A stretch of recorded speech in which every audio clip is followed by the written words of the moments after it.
I have dear people to me who delay the salawat. Can you give some advice to them pertaining to that? Delaying the salawat refers to two things. Delaying the salah within its time frame, and there's no sin in that, inshallah. What we mean by its time frame is the acceptable time of the salah. Each salah has a beginning time and an expiration time. It's like a grace period time. It's mentioned in several ahadith, and among them is hadith Abu Musa al-Ash'ari that's in Sahih Muslim, where a Sahabi asked the Messenger sallallahu alaihi wasallam about the timing of the salawat. And so the Messenger sallallahu alaihi wasallam one day made the salawat at their earliest times. The following day, he performed the salawat right before their timing was to expire. For example, Salat al-Fajr starts at pre-dawn. The Messenger sallallahu alaihi wasallam performed it at its earliest beginning time. The following day, he performed Fajr right before its time was about to expire, which is right before sunrise. Likewise, Dhuhr, for example, it starts when the sun passes its zenith, and its timing ends right before Asr is about to come in. The Messenger sallallahu alaihi wasallam performed the salawat one day at their earliest time, the earliest starting time, and the following day he performed the salawat right before their time was about to expire. And then he told the Sahabi that questioned him that this is the timing of the salawat. The timing of the salawat is performed between these two times. So there's some flexibility in the timing of the salawat. Delaying the salah within those time frames is permissible. It's not recommended to habitually delay the salah to the end of its permissible time, but there's no sins in doing so. One should be eager to hasten a deed that's most beloved to Allah subhanahu wa ta'ala. When the Messenger sallallahu alaihi wasallam was asked which deed is most beloved to Allah subhanahu wa ta'ala, he said offering the salah on its proper time. سألت النبي صلى الله عليه وسلم أي العمل أحب إلى الله قال الصلاة على وقتها. In fact, salah on its time in that hadith was given precedent over jihad. In another narration that's in Sunan Abu Dawood, when the Messenger sallallahu alaihi wasallam was asked which of the actions is best, he said, observing the salah at its earliest time.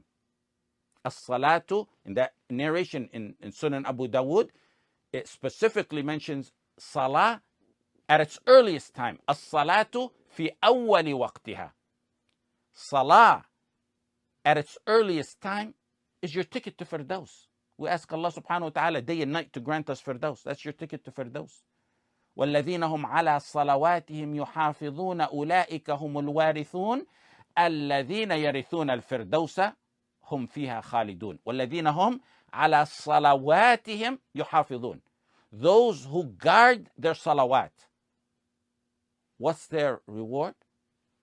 They'll inherit Firdaus forever. Some of the Mufassirin said yuhafidun means guarding the salah at its earliest time. There's details where sometimes it may be better to delay the salah within its time frame, like Isha, when it's delayed to the middle of the night within some certain circumstances. But that's a fiqh issue, a side fiqh issue. The second form of delaying is a dangerous one. All the danger is in neglecting the time frame of the salawat, letting the grace period pass, letting the time of the salah expire while not performing the salah with no legitimate shari'i reason. Letting Salat al-Fajr pass until the sun rises with no legitimate shari'i reason. One can wake up every single day for a job. If Fajr falls within that time frame, he'll pray Fajr on time. But if the sun rises at 7 a.m. and he wakes up for his job at 8, he'll miss the Fajr. And back in 2013, I said, you see those athletic young weightlifters able to bench press hundreds of pounds, but they can't remove that 2-pound blanket off their chest to wake up and perform the salah. And you see some elderly who may be ill, who can't even carry a few pounds, lift that blanket and never miss takbirat al-ihram behind the imam in jama'ah. The strength is in the iman. If one misses the timing of the salah because he's excused, inshallah he will not be sinful, such as randomly forgetting, randomly sleeping through a salah, or someone who may be traveling, combining between the salawat. من نسي صلاة أو نام عنها فكفارتها أن يصليها إذا ذكرها. The expiation for one who forgets the salah or sleeps through it is to perform that salah when that individual remembers it. Habitually sleeping through the salawat is negligence. That's not excused. Someone who habitually spends his nights browsing the internet or staying up with friends, and then 10 minutes before Fajr, the shaitan comes to him as he usually does and puts him to sleep, and then he misses the Fajr and thinks he's excused for that every single day. More astonishing than that is something I heard where a husband tells his wife, I'm going to sleep. Minutes before the salah is about to come in, he says, don't wake me up because I'm excused for sleeping through the salah. Sahih Muslim, when the Messenger sallallahu alaihi wasallam laid down to rest, if it was right before Fajr, he would take precaution. He would stretch his forearm and place his head on his palm. Sallallahu alaihi wasallam. وَإِذَا عَرَّسَ قُبَيْلَ الصُّبْحِ نَصَبَ ذِرَاعَهُ وَوَضَعَ رَأْسَهُ عَلَى كَفِّهِ. So if he sleeps, it'll be light sleep and he'll wake up. And every time I remember or mention this hadith, I also remember when I was around 5 years old, I would ask my mother, may Allah subhanahu wa ta'ala grant her firdaus, to sleep in my dark room. And then I would look at her while she's sleeping. She'd have her arm outstretched and her head would be in her palm. And I would keep telling her to put her forearm and hand down and sleep right. She said, I have work to finish. Once you go to sleep, I'm going to go finish that work. May Allah subhanahu wa ta'ala grant her firdaus. When you lay like that, you're either not going to go to sleep, or if you do, it's going to be light sleep where you wake up. So Rasulullah sallallahu alaihi wasallam laid like that. If he slept before Fajr, taking precautions so that he will not miss Fajr. You need to take precaution in organizing your lifestyle and your time so as to not miss Salah, sleeping right after Isha, Adhkar, setting the alarm clock. Ibn Hazm attributed to 17 of the Sahaba, and Abdullah ibn Mubarak, and Ahmad ibn Hanbal, and Ishaq ibn Rahway, that whoever leaves a Salah purposely without a legitimate excuse until its time lapses, then he's a kafir. Al-Khattabi added to that Ibrahim al-Nakha'i. More than 25 years ago, the University of Michigan, I gave detailed classes. It was actually a series. And we analyzed the opinions and proofs on whether one who leaves or abandons the salah is a kafir or not. And we spoke on what constitutes abandoning the salah. Even though it's a minority opinion among the four imams, and after all those years, and as time goes by, you acquire more knowledge, you do more research, it only made me more firm, more confident of the opinion I held back then, that one who leaves one salah until its time expires for no legitimate shari'i reason, he's not a Muslim. Back in the 80s, when we visited Bilad al-Haramain, and we did so many times aside from the years that we studied there, around the mid-80s or so, on one of the trips, we were invited as guests in Ibn Baz's house. We spent several months with him. We spent some time in his house in Ta'if, where he spent most of the summer. And then we went with him to Mecca in his entourage and in his own personal car to perform Hajj.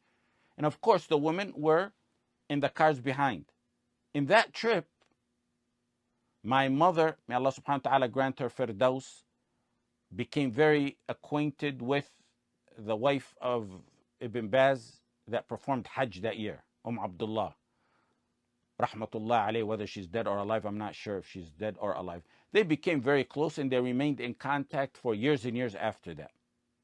May Allah subhanahu wa ta'ala have mercy on both. My mother once told me that Abdullah told her that when Ibn Baz would wake up his children or helpers, when he would wake them up for Fajr and they'd give him a hard time, he would tell them, Wallahi, if you don't get up, I will take you to the court and have a verdict of Ridda established on you. And that's because he held the fiqh opinion that missing a single salah until its time passes for no legitimate Shari'i excuse is kufr. Of course, there's other opinions on that. And this is not a fiqh class to analyze opinions on if one who leaves the salawat is a kafir or not and what constitutes leaving the salawat. But let's assume you don't adopt this opinion. Let's assume you don't adopt this opinion. The fact that it's a matter that's considered kufr by some sahaba and some ulama is mighty and terrifying, even if you don't accept that opinion. That in itself shows that it can't be taken lightly. Let's assume you don't adopt that opinion. The most lenient opinion on this matter is that it's a major sin. Is that something you want to meet Allah subhanahu wa ta'ala with? من ترك صلاة العصر فقد حبط عمله. When you leave Salat al-Asr, your deeds will be annulled. And among the interpretations of that hadith is what Ibn al-Qayyim rahimahullah ta'ala said, that the deeds for the entire day will be annulled for that one salah. فخلف من بعدهم خلف أضاعوا الصلاة واتبعوا الشهوات فسوف يلقون غيا. فخلف من بعدهم خلف, they were succeeded by a generation who neglect their salawat. So they'll be thrown in غيا. Ibn Mas'ud said, أضاعوا الصلاة, neglected the salah, is not abandoning and completely leaving the salah totally. It's delaying the salah until its time expires. Sa'id ibn al-Musayyib said about أضاعوا الصلاة, it's one who performs the dhuhr, performs it after the time of Asr comes in. And performs, meaning he's not abandoning the salah, he actually performs it. Performs the Maghrib until after Isha comes in. He said whoever dies doing that, not repenting, is promised ghayya from Allah subhanahu wa ta'ala. A severe punishment in a deep valley in Jahannam. Wal-'iyadhu billah. And ghayya may also be a punishment in dunya. Ibn Abbas said it's failure. Qatada said it's evil. With no salah, there's always problems in every aspect of that individual's life. And then the ultimate punishment in the akhirah. Ibn Mas'ud radiallahu anh said, Ghayya is a deep valley in Jahannam that has blood and pus in it. Musnad Abi Ya'la, the son of Sa'd ibn Abi Waqqas, asked his father about the verse, فَوَيْلٌ لِلْمُصَلِّينَ الَّذِينَ هُمْ عَنْ صَلَاتِهِمْ سَاهُونَ. What does it mean? What does sahun mean? Sahun means unmindful or heedless or inattentive. His son said, it's rare that anyone can avoid that in his salah. Which one of us doesn't have sahu in his salah? He understood it to be unmindful in the salah. His father said it's not that. It's one who neglects the timing of the salah until it passes, until it expires. And the linguistic terms within the verse support that meaning, because the verse says negligent of the salah. It doesn't say negligent in their salah, negligent of their salah, which goes to support that it's abandoning or neglecting the salah in its timing. فَوَيْلٌ لِلْمُصَلِّينَ الَّذِينَ هُمْ عَنْ صَلَاتِهِمْ سَاهُونَ. Wail is for them. a punishment in Jahannam wal-'iyadhu billah. Sahih al-Bukhari, the dream that the Messenger sallallahu alayhi wasallam had. And he explained that dream. He saw someone whose head was being crushed with a stone. Why did he get that punishment? Because he learned the Quran and never acted on it, and he ignored. He slept through the salawat, ignoring their timing. أما الرجل الأول الذي أتيت عليه يثلغ رأسه بالحجر فإنه الرجل يأخذ القرآن فيرفضه وينام عن الصلاة المكتوبة. Let's say you're not a student of knowledge. You don't know about that, whether he's Muslim, he's not Muslim. How can you strip your life of barakah being negligent in delaying the salah? It's darkness. Darkness to your life. Leaving out and not guarding the salah is darkness to your face and to your life. Leaving out the salah strips the nur out of one's face. It deprives one's dua from being answered. Muslims need to start feeling the honor of meeting Allah subhanahu wa ta'ala in salah and looking forward for it. We talked about that in the tafsir class. Allah subhanahu wa ta'ala permits you and allows you and wants you to knock on his door and have a meeting with him, and you choose to delay that meeting or neglect it altogether. Whatever it is you're going through, the solution is in your salah. We can't even count the number of times someone tells us we were struggling with an issue, whether it may be big or small. When the salah timing came, we dropped everything and headed to the salah. We came back and that matter either became easy or it was solved altogether. There's nothing on the face of this earth worthy of you delaying the first deed that you will be questioned about when you stand before Allah subhanahu wa ta'ala. If it's sound, you're saved and successful. If not, you're among those who are miserable. وَالْعِيَاذُ بِاللَّهِ. أول ما يحاسب به العبد يوم القيامة من عمله الصلاة. فإن صلحت فقد أفلح وأنجح وإن فسدت فقد خاب وخسر. In Musnad Ahmad. من حافظ عليها كانت له نورا وبرهانا ونجاة يوم القيامة ومن لم يحافظ عليها لم يكن له نور ولا برهان ولا نجاة وكان يوم القيامة مع قارون وفرعون وهامان وأبي بن خلف. The one who guards the salah and its timing and protects it and perfects it, it will be brightness and light and evidence and salvation for him yawm al-qiyamah. And if he doesn't guard it and protect it, it won't be light and evidence and brightness and salvation for him yawm al-qiyamah. And he will be associated wal-'iyadhu billah in Jahannam with Qarun, Fir'aun, Haman, and Ubay ibn Khalaf. Some said that he's going to be with Qarun if his wealth occupied him from salah, because Qarun was a man of wealth. If it's positions in jobs that kept him from salah, he resembles Fir'aun, so he'll be with Fir'aun. If he's a minister or a henchman and that occupied him from salah, he resembles Haman, so he'll be with Haman. If he's a businessman, a merchant, and that occupied him from salah, then he resembles Ubay ibn Khalaf and he will be with him. وَالْعِيَاذُ بِاللَّهِ. Take it from a targheeb perspective. You have a wife or a brother in Islam. You go out of your way doing the mubah that you know that makes them happy. Rabbil Alameen says, أَحَبُّ الْأَعْمَالِ إِلَى اللَّهِ الصَّلَاةُ لِوَقْتِهَا. Allah subhanahu wa ta'ala tells you and teaches us the most beloved deed is the salah on its time. What kind of a life does one who doesn't make responding to the call of Allah subhanahu wa ta'ala a priority expect to have? Times and events and gatherings should be scheduled around salah. I need to take a lunch break. You tie that to salah. I'll go before, so I won't miss the salah, or I'll go after. Likewise, I'm going to go grocery shopping. It should be tied around the salah. I'll go before, I'll go after, or I know there's a place there where I can perform my salah. Ibn Hajar al-Haytami related a story.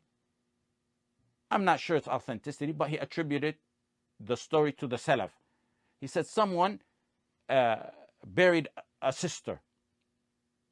And while he was burying his sister, he had a pouch of gold in his pocket that fell in the grave without him knowing. When he left the grave, he noticed that pouch missing, so he went back to redig the grave to get the pouch, only to find a blazing fire as he was digging. He returned the dirt and ran to his mother crying, and he asked her. And he told her what he saw. She said, the only thing I know is that she was delaying her salawat. One should have some shame from Allah subhanahu wa ta'ala, the creator, the sustainer. Appointed a time where he wants you to meet him. He wants you on those specific times. Yet you occupy your time with something else. How can you be occupied with something other than meeting Allah subhanahu wa ta'ala at a time when Allah subhanahu wa ta'ala wants you to meet him? How can one be occupied with the worthless dunya in errands while Allah subhanahu wa ta'ala calls you to a meeting? Allah al-Ghani, the all rich, wants you, the poor one, to come to him in a special meeting, and you avoid it or delay it. Would you do that with a boss or a leader or a king or a president or a sheikh?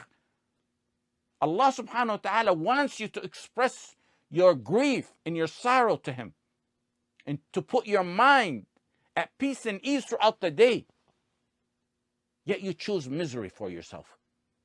Delaying the salah is delaying and obstructing dunya matters that you're trying to accomplish, if they're delayed on the expense of the salah times. Salah is intertwined with dunya and akhirah success. Success of marriage, income, health, wealth, business, family. It's all based on salah. Don't we say, Hayya ala al-falah? What does Hayya ala al-falah mean? Come to success. Life is a failure without salah on its time.